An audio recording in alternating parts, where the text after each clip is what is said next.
Halo para pendengar podcast Do You See What I See? Salam kenal, semoga kalian yang mendengarkan cerita ini selalu diberikan rezeki yang melimpah. Perkenalkan, nama saya Adit.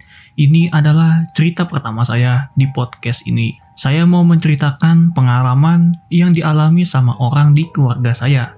Jadi cerita ini dari sudut pandang mereka. Sebelum masuk ke ceritanya, saya mau menjelaskan dulu rumah yang menjadi latar dari cerita ini. Nah, rumah yang saya tempati sama keluarga saya ini adalah warisan dari kakek nenek dari keluarga ibu saya. Rumah ini cukup luas dan dibagi menjadi 3. Yang bagian depan ditempati sama keluarganya ibu saya, dan yang belakang ditempati sama keluarganya adik-adiknya ibu saya. Kalau dibilang rumah ini tuh ada 3 keluarga. Kita mulai dari cerita yang pertama. Kejadian ini dialami langsung sama ibu saya sendiri. Jadi waktu itu sekitar jam 5 sore, mau menjelang maghrib lah. Kondisinya itu juga saat itu sedang hujan, dan di rumah kebetulan cuma ada ibu saya doang. Kebetulan waktu itu, ibu saya posisinya tuh lagi masak di dapur. Gak lama kemudian, ibu saya mendengar ada suara ketokan pintu. Tok tok tok. Pas dibuka pintunya, ternyata abang saya berkunjung ke rumah. Namanya adalah Bang Iis. Jadi Bang Iis ini setelah menikah udah nggak tinggal satu rumah lagi, tapi tinggal bersama mertuanya. Tumben banget Bang Iis waktu itu main sendiri ke rumah. Biasanya tuh bareng sama istri dan anaknya juga. Ya udah tuh, ibu saya langsung nyuruh Bang Iis masuk ke dalam karena emang lagi hujan di luar. Karena ibu saya tuh lagi masak, ditinggallah sebentar Bang Iis balik lagi ke dapur. Setelah selesai masak, ibu saya tuh niatnya mau nawarin Bang Iis makan. Pas ibu saya ini nyamperin Bang Iis, itu posisi Bang Iis lagi diem aja di dalam kamar sambil ngadep ke tembok.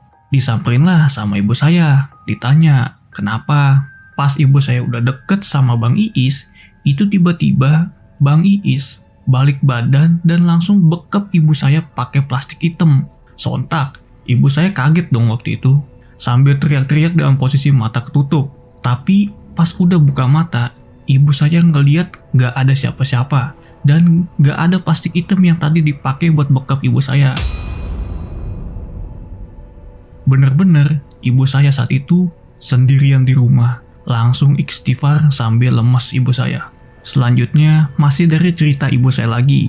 Jadi, sore-sore sekitar jam 4, ibu saya tuh lagi setrika baju di meja. Posisi tempat setrikanya itu depannya dapur yang mengarah ke kamar mandi. Pas lagi setrika itu, adanya ibu saya yang biasa dipanggil Leatri nyamperin ibu saya buat numpang make kamar mandi. Ibu saya juga dengar waktu itu ada suara pintu kamar mandi yang ketutup. Tapi anehnya, udah lebih dari 20 menit, Leatri ini gak keluar-keluar dari kamar mandi. Kebetulan ibu saya juga mau ke kamar mandi juga. Diketoklah pintu kamar mandinya. Ibu saya bilang, masih lama gak di kamar mandi? Gak ada jawaban apapun. Pas pintunya didorong kebuka, itu kamar mandi, gak ada siapa-siapa. Ke belakang lah ibu saya buat nyamperin Leatri. Ibu saya ngomong, tadi sebelumnya abis dari kamar mandi ya? Leatri yang denger itu bingung, karena dari tadi gak ke kamar mandi sama sekali. Selanjutnya itu ada cerita dari istrinya abang saya yang ketiga. Jadi Bang Iis itu adalah abang saya yang pertama. Abang saya yang kedua namanya Mas Dian, dan abang saya yang ketiga namanya Mas Bobby. Jadi Mas Bobby ini setelah menikah sempat tinggal satu rumah sama saya. Nama istrinya Mas Bobby ini biasa dipanggil Mbak Iin.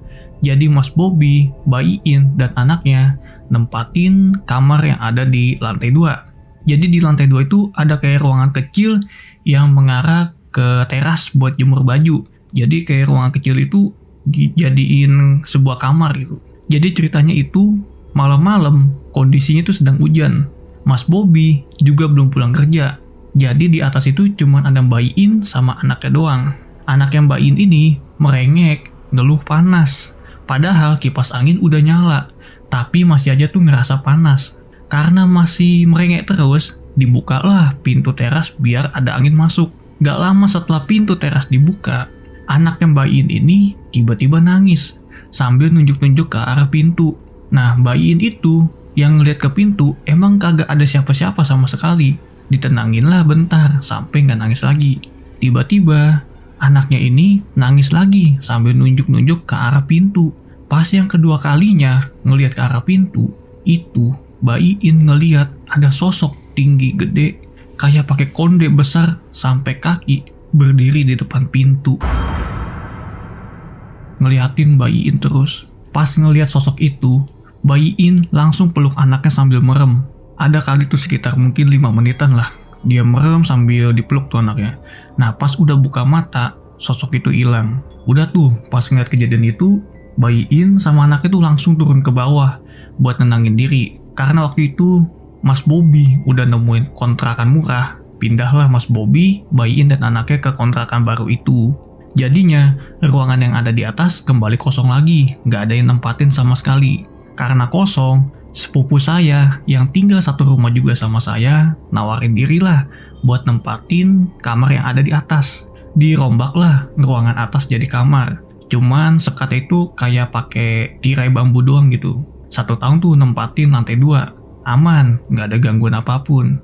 Sampai suatu hari, sepupu saya yang namanya Agil ini, itu sehabis main game, dia tuh ngerasa ngantuk. Nah, kebetulan waktu itu posisinya tuh sore-sore. Nah, tidurlah dia sore-sore, sampai mau menjelang maghrib. Nah, pas lagi tidur itu, tiba-tiba tangannya ada yang kayak neken pakai jari. Pas si Agil buka mata, dia ngeliat ada jari lagi neken tangannya. Dan itu cuma 1 jari doang yang dia lihat. Teriak-teriaklah tuh si Agil, tapi nggak bisa bangun sesaat. Pas jari itu udah hilang, si Agil langsung lari ke bawah sambil ketakutan. Ceritalah kalau dia diteken tangannya sama jari. Nah, beberapa minggu kemudian, karena kejadian itu, si Agil tuh mutusin buat pindah ke kamar bawah. Karena kamar bawah kebetulan kosong tuh waktu itu.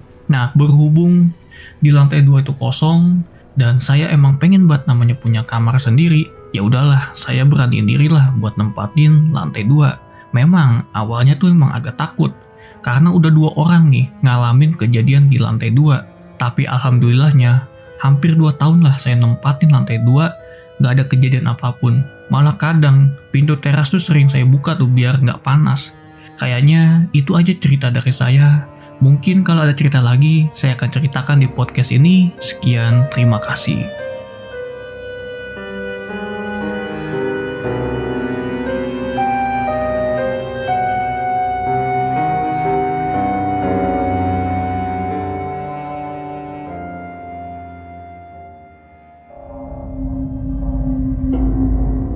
Kamu punya pengalaman horor?